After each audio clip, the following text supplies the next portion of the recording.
Os nossos encontros são simples, e totalmente simples, é só um encontro. Não é um rito, ele não tem uma liturgia, ele não é uma religião. Religião, só há um, que é Jesus, é o único religário, é o único sumo pontífice, é o único que constrói pontes entre o homem e Deus. Porque há um só Deus e um só mediador entre Deus e o homem, Jesus Cristo, o homem. Então, se Jesus, que seria a religião, não é, porque ele não disse eu sou a religião, ele disse eu sou o caminho, a verdade, a vida, então não há nenhuma razão para nós sermos religiosos, justamente porque nós estamos ligados em Deus. E nós estamos ligados em Deus não pelo rito, não pela forma, não pela repetição, não por uma mecânica, não por magia, não por mandinga, não por qualquer que seja o sistema que supostamente, em sendo praticado, aciona obrigatoriamente os poderes do mundo espiritual ou de qualquer natureza. Não. Se Deus é amor, e Ele é,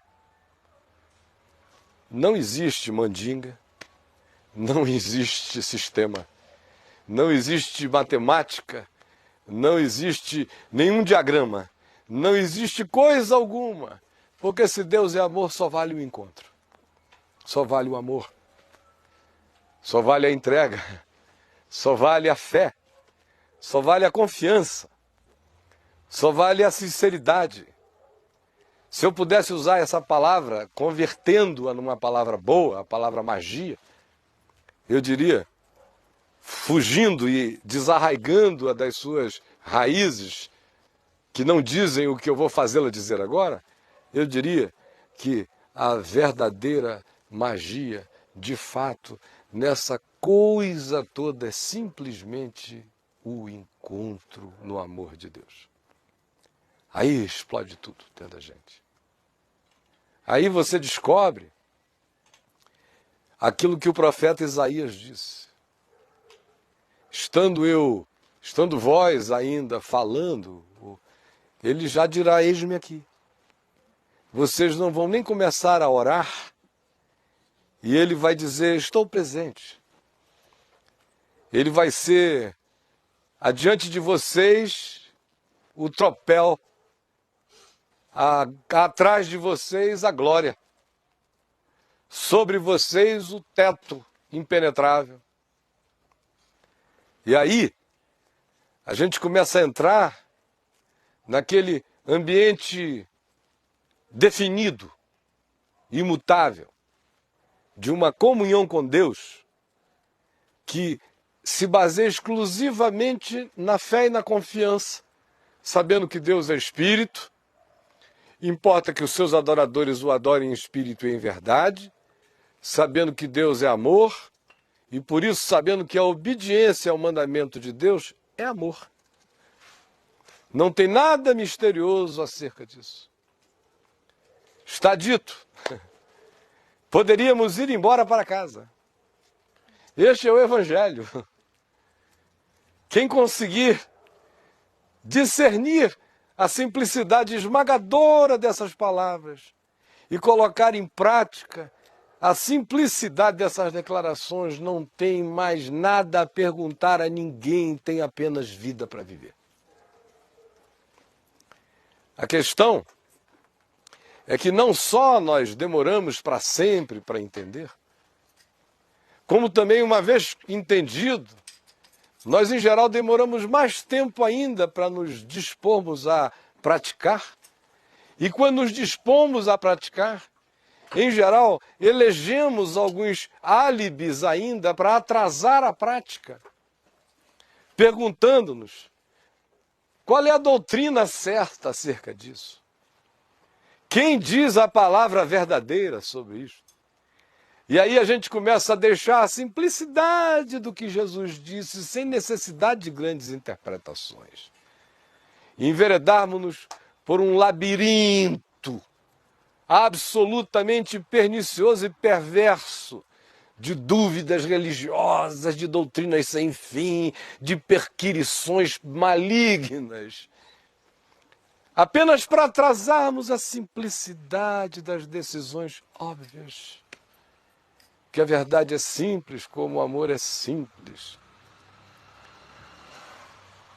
É tão simples quanto a resposta de Jesus ao homem que a ele perguntou: quem é o meu próximo?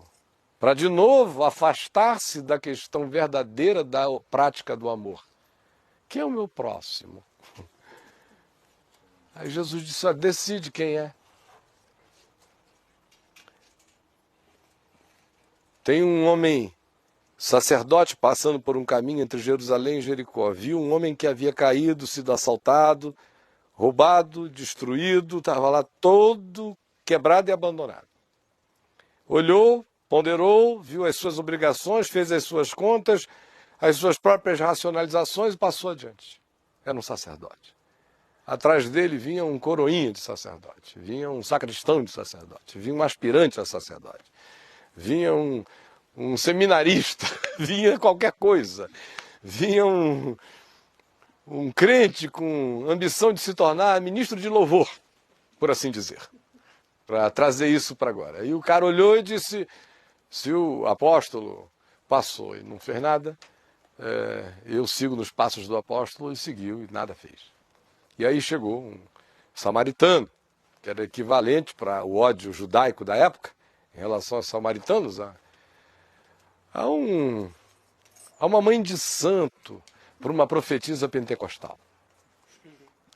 Equivalente a um Chico Xavier para o Edir Macedo. Esse é o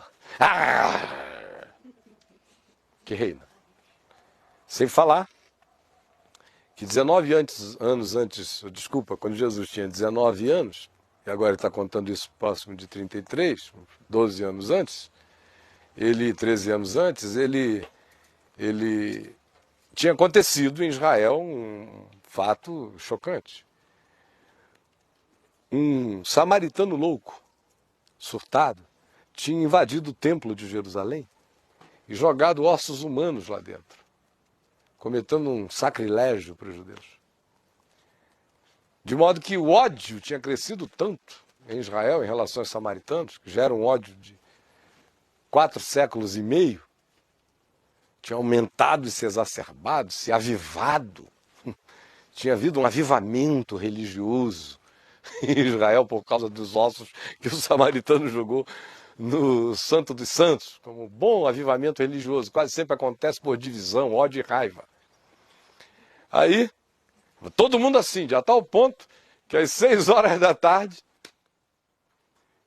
antes do sol se pôr, todo bom judeu ia para a porta da sua casa, estendia a mão na direção da Samaria e dizia: que o Senhor Deus de Israel abençoe a todos os samaritanos, amaldiçoe a todos os samaritanos. Veja que a boca fala do que está cheio o coração, né? Não anda amaldiçoando ninguém, só saiu bênção. Amaldiçoe a todos os samaritanos. Aí, esse é o clima. E Jesus elege essa figurinha e diz: e aí, por aquele mesmo caminho, mesmíssimo, do sacerdote, do levita, do apóstolo, do ministro de louvor, do carola, seja lá de quem for, passava um samaritano, que designa tudo que eu não gosto, que designa o outro que eu digo dele não provém nada de bom. E Jesus me coloca nesse lugar visceral de constrangimento. E diz: de onde tu dizes que não vem nada bom, aonde tu achas que Deus tem prazer amaldiçoar, dali passou alguém que sabia o que era amar. Não tinha teologia, não tinha doutrina, não tinha nada. Simplesmente viu, se compadeceu, meteu a mão no bolso e ajudou como pôde. Ou, no caso dele, muito mais, colocou o indivíduo no seu jumento, no seu animal. E foi puxando o animal com o indivíduo até uma estalagem. Lá botou o indivíduo, cuidou dele, pensou-lhe as fitas, todo ele todo. Os socorros já começaram na rua. Respiração boca a boca. O cara estava com tudo. Pegou, fez, levou. E quando viu que tinha que prosseguir, não podia esperar para sempre até que o homem se recuperasse, ele adiou todos os seus negócios, deu prioridade à vida. Aí ele chamou o dono da estalagem e disse: olha, está aqui um dinheiro, estou deixando, para pagar tudo que ele vier a precisar até o fim da recuperação. E depois, se ele ainda ficar devendo alguma coisa, pode deixar que eu volto e eu cubro tudo. Jesus voltou-se para o escriba, para o pensador, para o teólogo, para o indivíduo que inventa desculpa para não praticar o amor em fé, a fé em amor, que inventa álibis para atrasar para sempre a decisão de dizer eu quero, é isto, sem questões, sem divagações, é isto. Volta-se para esse indivíduo que representa essa escusa ao que é simples, ao que é óbvio, ao que é claro. Volta-se para esse indivíduo que também carrega o estereótipo e a construção e o conteúdo de todas aquelas pessoas que fazem o possível para falarem tanto de Deus que não precisem prová-lo, para lerem tanto sobre Deus que não lhes sobre tempo para vivê-lo, que teorizem tanto sobre fé que não a pratiquem, que criem tantas ONGs sociais que os afastem, de fato, da realidade que eles dizem tentar coibir. Enfim, todas essas construções que nos habitam e esse indivíduo que faz essa pergunta a Jesus, quem é o meu próximo, simboliza essa vontade de uma discussão sem fim para atrasar para sempre o viver. E pergunta: quem é o meu próximo? É a esse que sou eu, que é você, que é esse cara que fica aprendendo, aprendendo, aprendendo, sem jamais chegar ao conhecimento da verdade. É que Jesus espreme contra a parede, coloca como uma barata contra a esquina do universo, com o dedo polegar de Deus encostado no meio do peito da baratinha, e diz: quem é o teu próximo? Quem é que tu achas que é o teu próximo? Quem é que é o próximo do homem que caiu na mão dos salteadores no caminho entre Jerusalém e Jericó? Aí o homem diz: eu suponho que é aquele que agiu de misericórdia para com ele. É óbvio. Era o que ele sabia o tempo todo. Aí Jesus disse: então vai e age tu de igual modo. Transforma o amor em prática. Não em discurso, não em encontro de contas, não em racionalizações, não em queda de braço, ou em qualquer uma dessas coisas. Pratica isso. É difícil? É.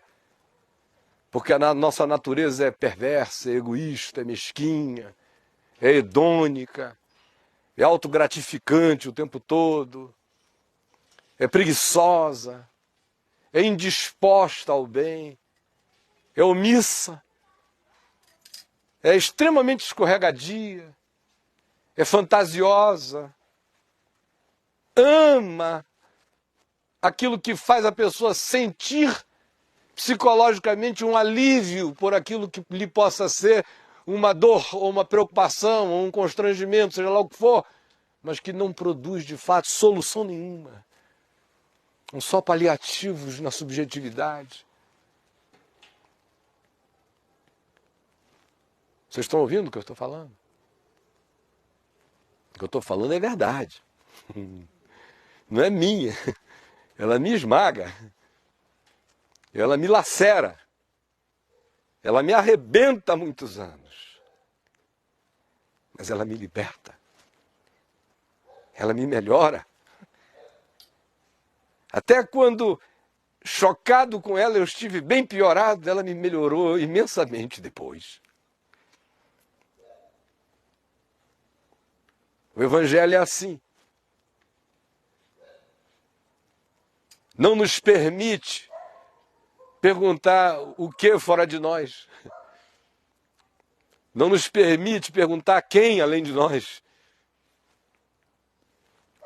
Não nos permite verificações para além de nós. Não nos permite julgamentos a não ser em nós. Não é para ninguém, é só para mim. Se não for para mim, não será para ninguém a partir de mim. Mas antes de que eu seja apenas um reflexo, porque alguns parecem pensar no Evangelho apenas como pensamentos a serem aprendidos, para serem transmitidos, porque não se sentiram até hoje na vida nada além de um reflexo, um espelho. Porque o tempo todo se diz que a pessoa tem que saber o Evangelho para pregar o Evangelho. Sendo que, de fato, eu não tenho que saber o Evangelho. Eu só tenho que ser alcançado pelo Evangelho. Eu só tenho que crer no Evangelho. Eu só tenho que dizer o Evangelho é verdade. Eu só tenho que dizer eu quero para mim. E eu só tenho que ter a disposição de trocar as decisões da hostilidade pelas da bondade. As da omissão pelas da ação solidária. As da fanfarrice pelo silêncio efetivamente produtivo.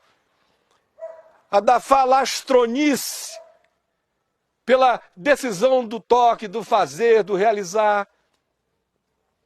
E muito mais do que isso, altera completamente a perspectiva em nós, porque não nos coloca naquela situação do indivíduo que fica dizendo agora eu aprendi uma informação para transmitir a outros, porque quando o indivíduo de fato é atingido pelo Evangelho, ele logo vê que o Evangelho não é uma informação, é vida.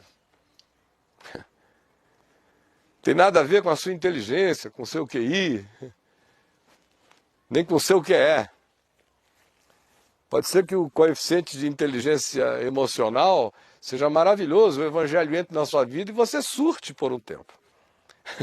Porque descubra que você não tinha inteligência emocional coisa nenhuma, você era apenas um ser autoamestrado, tentando fugir o tempo todo de alguns conflitos essenciais que às vezes o Evangelho vem e descarna.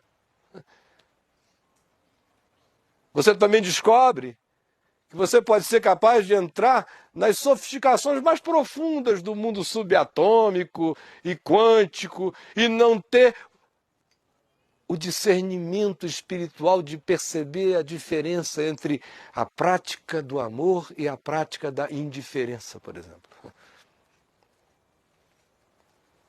O Evangelho, como eu disse, não é uma informação. Nem depende de QI, nem de QE, nem de quem quer, nem de quem corre, mas de usar Deus de misericórdia para conosco. No entanto, o indivíduo tem que querer e tem que correr.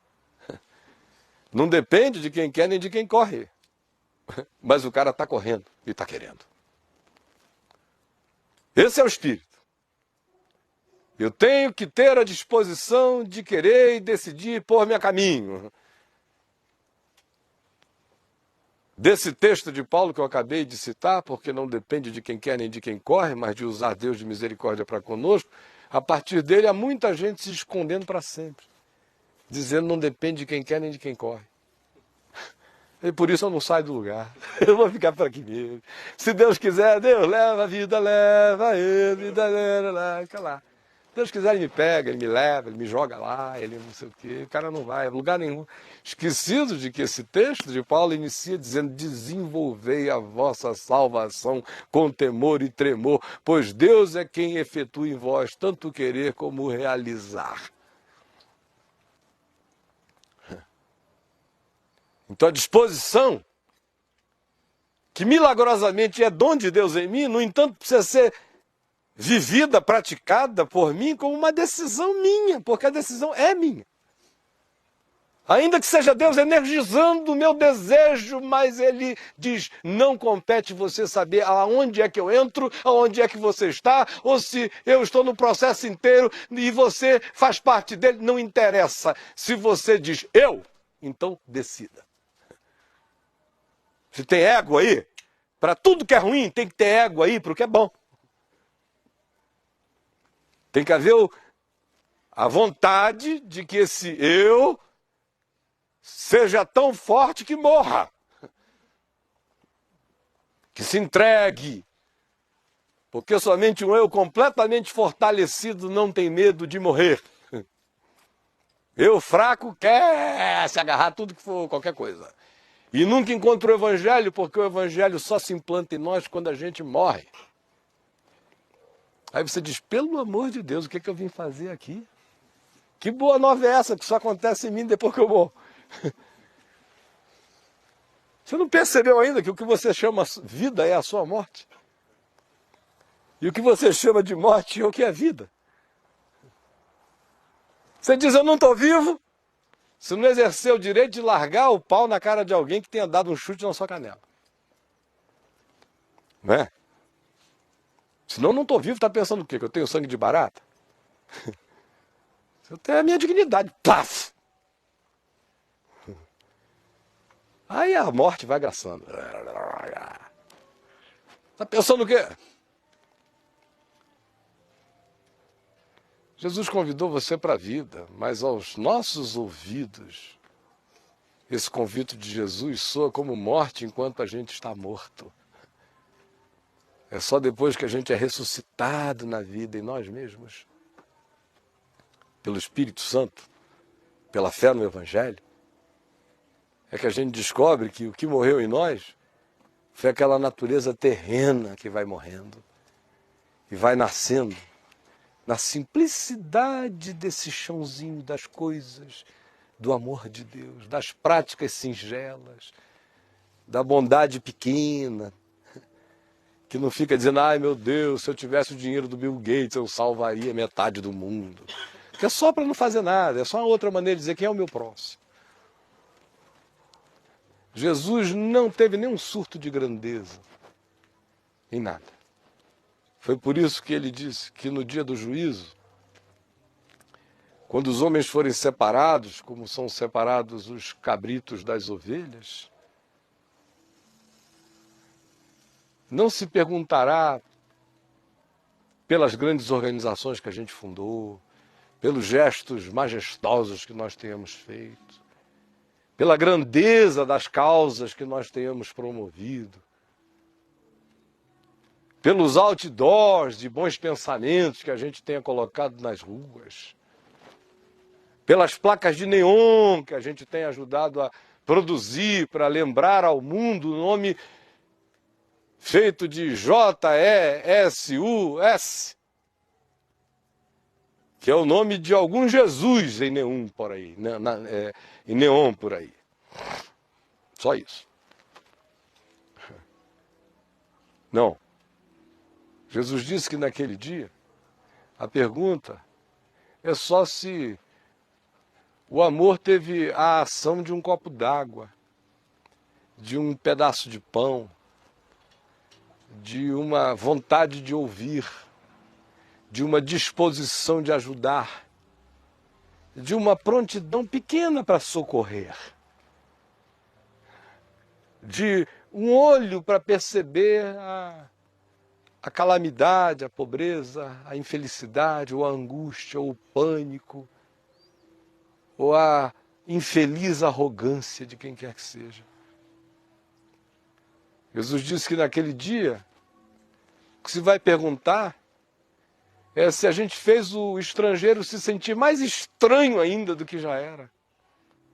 Se a gente fez o diferente ficar mais esquisito ainda do que ele já se sentia. Se a gente fez o cara desabrigado se sentir morto. Ele disse que naquele dia a gente vai ser perguntado se a gente ficou impressionado com as aparências porque o cara foi preso, ou se a gente se solidarizou com a pessoa e foi vê-la. ou a ela abriu o coração, ou fartou-lhe a alma com a sua sinceridade. Jesus disse que no fim, a semelhança desse universo, que é feito aos nossos sentidos entupidos por lá de fora, de olhos quase cegos, de ouvidos quase surdos, de sensibilidades amortecidas. No fim, esse mundo que é feito para os nossos sentidos de matéria enorme, a lua, o sol, as estrelas, os planetas, o cosmos, tudo isso é feito do que não é. Até do ponto de vista da física. Matéria e antimatéria. Aí você tem o macrocosmos, o microcosmos. Você tem as distâncias impensáveis e os movimentos, no entanto, mensuráveis e previsíveis do cosmos exterior. E você tem a imprevisibilidade total do mundo quântico. Porque tudo obedece o mesmo padrão, porque essa coisa imensa que é, se funda nessa indiscernível aos sentidos e que praticamente não é. Assim também, as grandes realidades espirituais aos olhos de Deus são feitas das nossas migalhinhas, das nossas paradinhas no caminho entre Jerusalém e Jericó, da nossa disponibilidade de tirar as blindagens, as defesas, e nos abrirmos e tentarmos nos sentar no lugar do outro e ver a vida pelo olhar dele, e tentarmos colocar o sapato dele, e entrar ali e dizer, meu Deus, como será estar ali, agora, nesse estado? Ele não precisa ser um mendigo lá da esquina, às vezes é uma pessoa muito chegada, que porque é tão chegada a gente acaba ficando distante demais.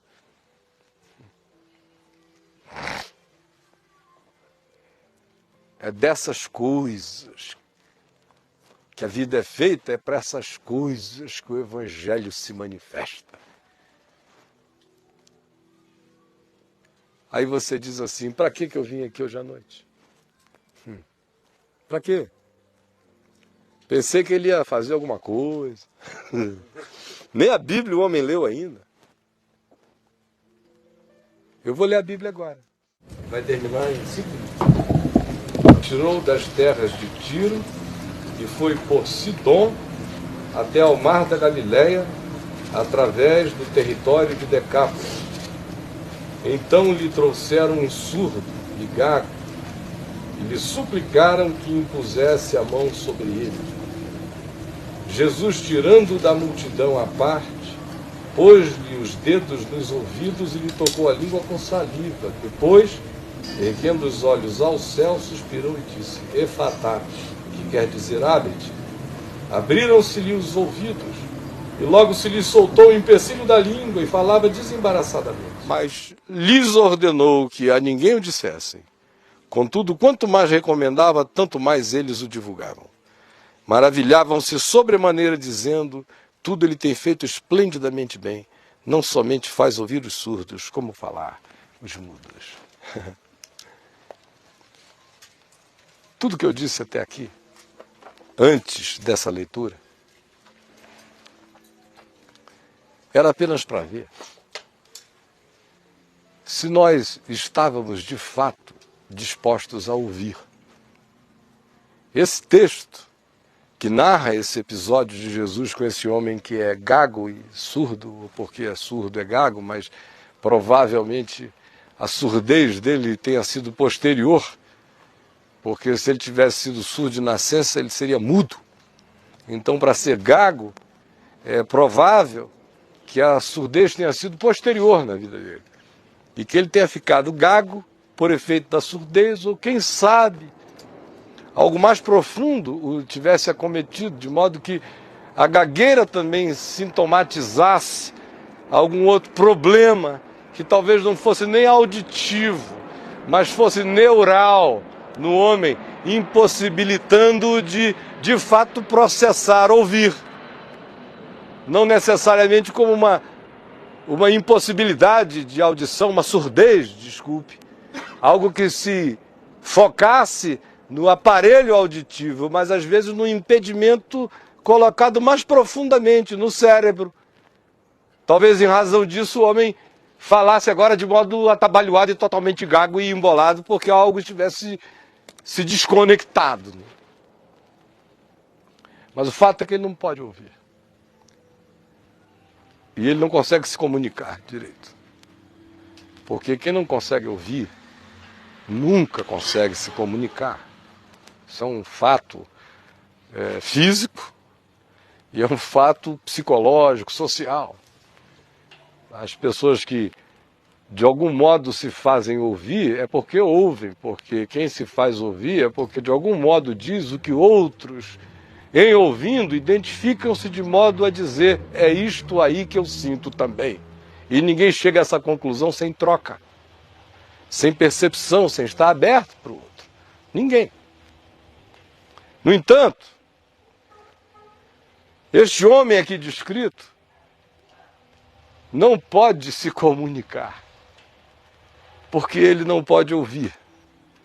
Ele não pode ouvir nem se comunicar, muito provavelmente por causa da mente dele. Porque os entupimentos, os condicionamentos e os impedimentos de fato sérios não são aqueles que acontecem nos nossos aparelhos percepcionais, lá de fora, externos. São de fato aqueles que se alojam quanto mais no subjetivo e no abstrato e no intangível de nós, mais delicada é a condição. De modo que a pior doença sempre é do espírito. Sempre. Depois vem as da alma. Depois vem as da mente, nessa categoria que mixa o abstrato com o que vai ganhando concreção nervosa. Depois aquelas que já se estabelecem no hardware cerebral. Depois aquelas que vão passando para essas outras dimensões, mas é lá no espírito que habita a doença essencial. E aí, é nessa dimensão mais profunda que as curas têm que acontecer em nós. Alguém pode até dizer: eu escuto. Claro que eu escuto. Eu saio de casa, fico sentado na sua frente 2 horas. Como é que eu não escuto? Eu escuto. Mas não, pode ser que você venha aqui me ouvir justamente para não escutar. Justamente para dizer: eu ouvi. E assim não escutar nada. Justamente para poder repetir. E assim não praticar nada.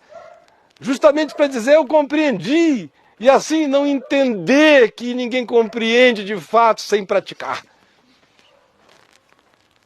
A compreensão gera um entendimento praticante. Agora, nós estamos diante de um homem a quem Jesus tira do meio da multidão, leva para o lado de fora da cidade. O homem é surdo, o homem é gago. Ele coloca as mãos nos ouvidos do homem, primeiro. Depois, ele passa saliva na língua do homem. Isso é uma nojeira, diriam os politicamente corretos. Ai, meu Deus, que coisa mais bizarra. Imagina só, se eu disser agora: irmãos, vai começar aqui a unção do língua com língua, não do dedo na língua. Eles passam, já tem gente aí sentindo nojo. Ai, meu Deus, onde é que ele vai botar aquele dedo? Aqui, ó. Veio daqui e volta para cá. O resto é frescura. Assim, desse jeito. Na língua. E aí faz assim. Olha para o céu, respira fundo. E diz: Efatá, que quer dizer abre-te. Aí o homem se desentupiu de dentro para fora. Os ouvidos se abriram e a língua falava desembaraçadamente. Eu estou quase propondo a unção do saliva na língua, para dar um choque anafilático, como diria a Adriana. Tá! No entanto,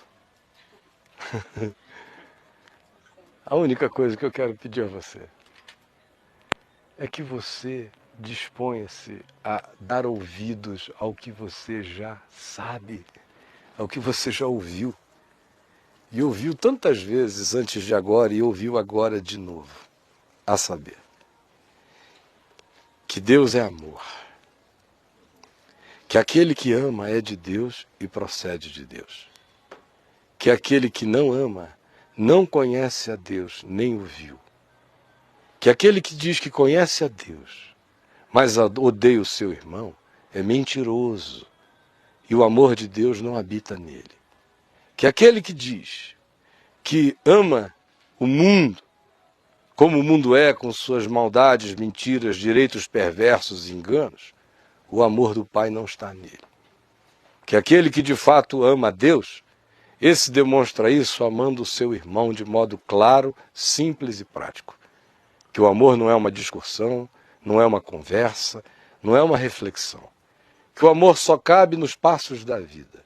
Que o amor apenas se demonstra como modo, como jeito, como ação. Que o amor não se carrega de palavras, que ele é feito de movimentos, que ele é feito de acolhimentos, que ele é feito de construções completamente demonstráveis, que afetam o outro, que o outro percebe não como um olhar distante, mas como toque, como graça objetiva, como materialização ou como disponibilização de coração. Todos nós já sabemos que os mandamentos de Deus não são muitos, são um só. Porque Deus é amor, o mandamento dele é amai-vos uns aos outros. E por isso ele diz que o nosso chamado é para sermos a sua imagem e semelhança. E se Deus é amor, a nossa imagem e semelhança é amor em Deus. Quem não ama se dissocia da imagem e semelhança de Deus. Deus não tem olhos, braços, pernas, configurações. Deus é espírito. A imagem e semelhança de Deus se manifesta na natureza de Deus, e Deus é amor. A imagem e semelhança de Deus é manifestação de amor, por isso o mandamento de Deus é amor. Isto é simples. Todo mundo pode saber o que é. Amor é aquilo que o coração decide fazer, como prática do bem, com emoção, sem emoção, com romance ou sem romance. Pela simples razão de que se faz isso, não porque o outro é bom, não porque o outro merece, não porque o outro demande, mas porque nós somos quem somos. E nós somos filhos de Deus. E Deus é amor. E quem é filho de Deus manifesta a filiação, mostrando a natureza de Deus. E a natureza de Deus é amor. Este é o Evangelho. Quem tem ouvidos para ouvir, ouça. Quem não quiser nunca mais me ouvir depois disso, não precisa, porque eu acabei de dizer exatamente tudo. Vocês entenderam? O resto é como striptease. Todo mundo sabe o que tem embaixo, mas sempre fica para ver. Até quarta-feira que vem.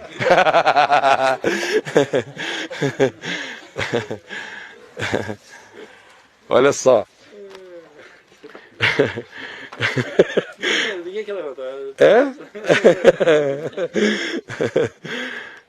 Olha só, gente boa e amada de Deus. Oi? Mais 2 horas para parar. Amém. Que bom. O Evangelho é vida. Acho que se um budista estivesse me ouvindo hoje à noite, ele teria me entendido completamente. Não teria tido nenhum problema para sair e dizer eu concordo ou não concordo, mas se concordasse ele não ia discutir, ele ia querer praticar. E ele não ia nem perguntar quais eram os exercícios. Ele ia saber que o exercício é a existência, que ela é repleta de exercícios. E que tudo o que foi dito aqui, que nada mais é do que a súmula do Evangelho, para que a gente entenda, é simples como respirar. Para que a gente admita, é tão duro quanto duro seja o nosso coração. Mas todo aquele que dá crédito E todo aquele que se dispõe a pé o chão, nesse chão de vida, único chão de vida, esse começa a provar que Deus é bom. Ele começa a provar que a verdade é verdade. Ele precisa provar que a fraqueza é poderosa e que a graça é melhor do que a vida. Aí ele começa também a entender, bem antes da hora, o significado da Nova Jerusalém. Essa cidade que um dia virá, ataviada como noiva do céu para a terra. E que é quadrangular, não tem telhado, onde corre o rio da vida, onde está a árvore da vida, que dá 12 frutos, um em cada mês do ano, e que as suas folhas são para a cura dos povos. Onde João diz que andou e não viu santuário nenhum, porque a Nova Jerusalém não tem templo, não tem primeiro templo, segundo templo, terceiro templo, não tem sinagoga, não tem igreja, não tem catedral, não tem mesquita, não tem coisa nenhuma. A Nova Jerusalém é a teia de deuses religiosos. E João disse, eu andei e não vi nada, eu só vi o seguinte, que as portas eram abertas para todo lado. Não tinha desculpa. Se o cara dissesse, estou chegando do norte, lá de dentro gritariam bilhões de Pedros, Joões, Zenões, qualquer coisa, dizendo, tem 4 no norte, ou tem 3, entra pela do norte, tem 3 no norte. Se o cara chegasse e dissesse, estou vindo pelo leste, ele dizia, tem 3 no leste, tem porta para todo lado, entra, meu irmão, porque muitos virão do norte, do sul, do leste, do oeste, do oriente e do ocidente, tomarão lugar à mesa, pode entrar. E os doentes são sarados porque o lixo da cidade santa, as folhas da praça, cura o mundo. E lá não tem conversa de quem é Deus, todo mundo sabe. E todo mundo fica sabendo porque está dentro, porque entrou. É por causa do Cordeiro. Lá só se diz que a luz do Cordeiro brilha sobre tudo e sobre todos. Lá eu não vi santuário, porque a luz do Cordeiro é o santuário. É desse Cordeiro de Deus que tirou o pecado do mundo e reconciliou o mundo com Deus na história e que já tinha feito isso por toda a criação antes que houvesse mundo. Que se nos revelou como Jesus de Nazaré. Ele é o Cordeiro que nos salva de todas essas mazelas. E lá é o lugar onde as pérolas não estão nos colares, mas nas maçanetas das portas. O ouro não está guardado num cofre, mas é calçada, é asfalto. Onde as ordens são invertidas. Aí o indivíduo começa a entender que a Nova Jerusalém pode descer hoje, que eu sou a terra, que ela pode chegar para mim, que quando eu digo seja feita a tua vontade assim na terra como no céu, eu estou dizendo venha a Nova Jerusalém e habite em mim. Habite em mim. É tudo simples assim. O diabo somos nós. O diabo dessa história não é nem o diabo. O diabo diz, olha, eu diabolizo e endiabro até onde diabolicamente eu posso ir, mas tá difícil competir com vocês. O diabo já está até criando uma seguradora. Está criando um plano de proteção. Para os humanos, porque ele diz, eu tenho que faturar nessa tragédia, né? Essa moçada se destrói mais rápido do que eu consigo preparar covas. Nós estamos sendo pródigos em maldade, em estupidez, em alienação, em nos deixarmos levar assim como seres, como águas vivas, sabe água viva? Esse monte de água viva.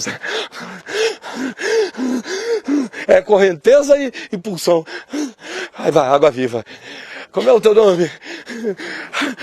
Água Viva da Silva. Aí vai, o cara vai, todo mundo.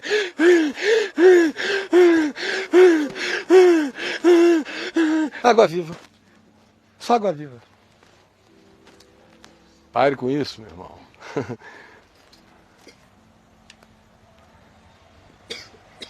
O que vocês estão esperando? A bênção apostólica? Agora, eu vou e vou buscar fazer o mesmo. Vai tu e faz o mesmo. Então, se teu irmão tiver fome, não apenas aquele lá do Conic,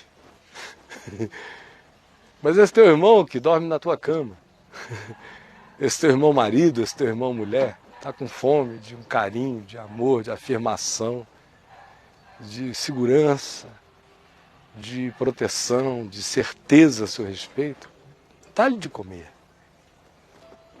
Se ele está com sede, dá-lhe de beber. Essa é a vontade de Deus. Se ele está se sentindo nu, descoberto, cubra-o, protege-o, ampara-o. Não o esmague, antes o cubra. Se ele está se sentindo estranho, esquisito, estrangeiro, inacolhido, agasalhe-o já. Já.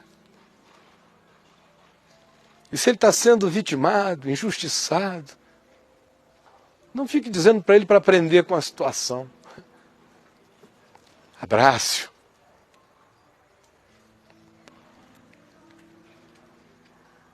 E no pior dia da vida dele, não esconda o rosto dele. É milhões de vezes preferível que você não vá a nenhum dos dias de alegria dele, mas que você não falte no dia da calamidade dele. E aprenda a partir de você mesmo. Como é que você tem que tratar os outros? A menos que você seja um masoquista, que adore apanhar, que adore entrar no cacete, que adore ser traído, que adore ser enganado, que adore ser não percebido propositalmente, ignorado. Se é isso que você gosta para você, então fique à vontade, faça isso para os outros. Agora, se você diz que é mal quando fazem assim com você, e se você magoa, e se você fica triste, se você se deprime, então, pelo amor de Deus, não trate ninguém do modo como você detesta ser tratado. Jesus disse que esta declaraçãozinha simples que eu acabei de fazer aqui resume toda a lei de Moisés e todos os profetas juntos. Essa pílula. Porque o que quereis que os homens vos façam, fazei vós antes também a eles. Esta é toda a lei, os profetas. Moisés escreveu 5 livros, diz a tradição. Ficou reduzido essa declaração. Todos os profetas. É assim que Jesus, o Criador do cosmos, mostra que tudo habita o mundo das coisas mínimas. Pouco é necessário, ou mesmo uma só coisa. Se falta tudo, não falte isso, porque se falta isso, nada mais presta. Sem amor, nada aproveitará. Desculpe a repetição, mas vocês vão me ver e ouvir repetir isso enquanto eu estiver vivo nesse mundo.